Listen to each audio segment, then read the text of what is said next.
Let's talk about this Man of the Year trend because it's not just a viral sound, it's a whole expose. Women are using Lord's sarcastic chorus to finally say what's been buried for too long. Enough.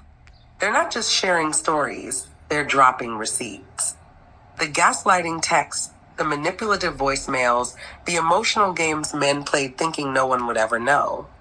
But now they do. And they're watching. Loudly. And the irony? That soundtrack, let's hear it for the Man of the Year, is the perfect slap in the face to the ones who swore they were the good guy, while dragging women through emotional hell. This trend isn't about pity. It's not about victimhood. It's about power. Women are reclaiming their narratives. They're showing the red flags that so many of us were taught to ignore. And they're doing it without shame, without apology. Because for every woman brave enough to post, there's another one watching and realizing that happened to me too. And in that moment, she feels seen. She feels validated. She knows she's not alone. So no, this isn't just TikTok drama. It's a reckoning. It's digital accountability. And it's long overdue. Hi. My name is Erica LaShawn. Please like, share, and subscribe. If you're new here, welcome. If you're not new here, welcome. It's 1 p.m., June 28th, 2025. So apparently there's another trend out. And this one is called, it's out on social media. This one is called Man of the Year trend. So I kind of touched on this somewhere in my videos a little bit, but not really. I don't know. Please check me out. So yeah, it's down there somewhere, but not this trend. So just out the gate, I'm going to title this Man/Woman of the Year, not just Man of the Year, because men and women do this. So this is for everybody. Everybody can get it. Men, women, people in the LGBTQ plus community.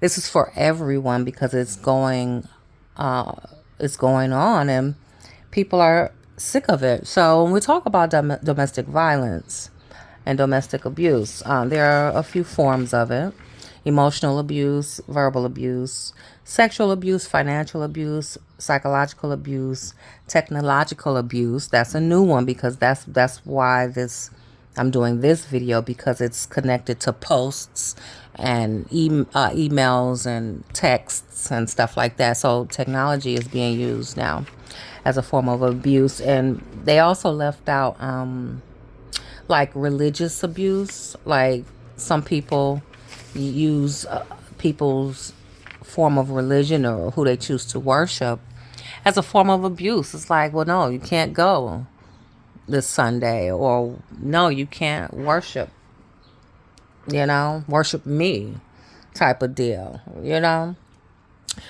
So back to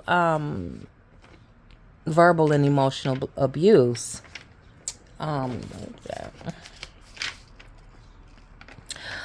Emotional and verbal abuse covers a wide range of behaviors, but generally includes anything that is intended to make the other person feel bad about themselves.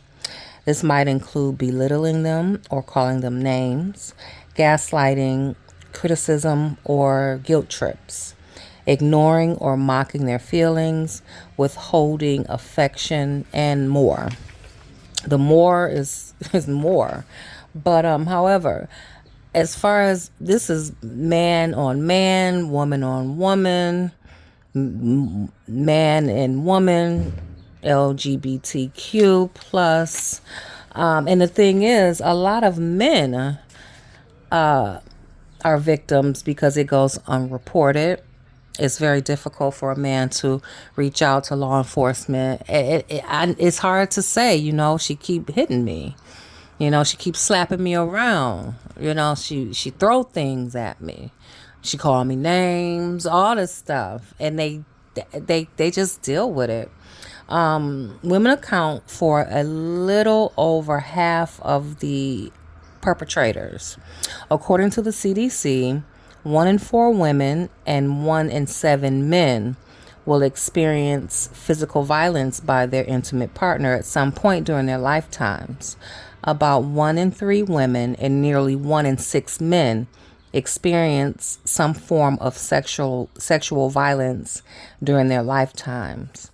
For severe violence, 24.6% of men and 32.5% of women reported lifetime exposure.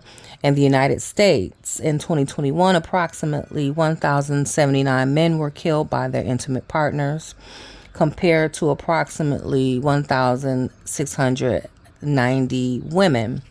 Men who are victims of domestic violence are often reluctant to seek help. Now, if it's you or someone you know, if you're hearing my voice, the National Domestic Violence Hotline is a 24-hour confidential service in the United States for survivors, victims, and those affected by domestic violence, intimate partner violence, and relationship abuse. Advocates are available at 1-800-799-SAFE. That's 1-800-799-7233. And through online chatting at www.thehotline.org. All calls are free and confidential.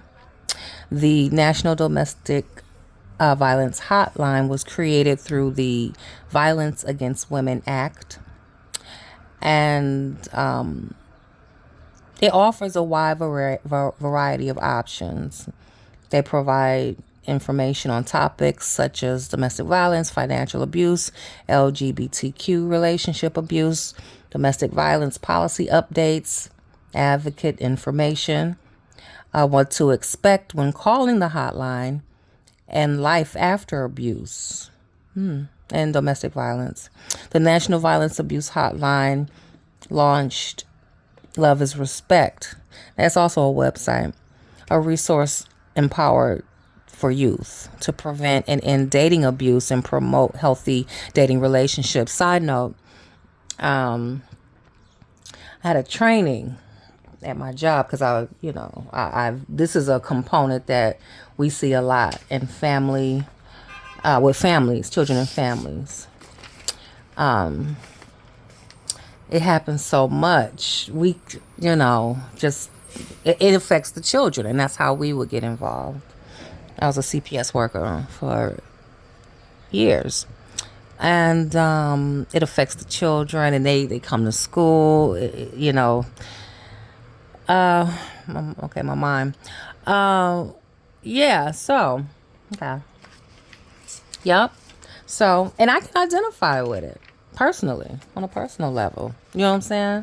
So, it's kind of like, hey, this is real. The help is out there. Just scrambling. Yeah.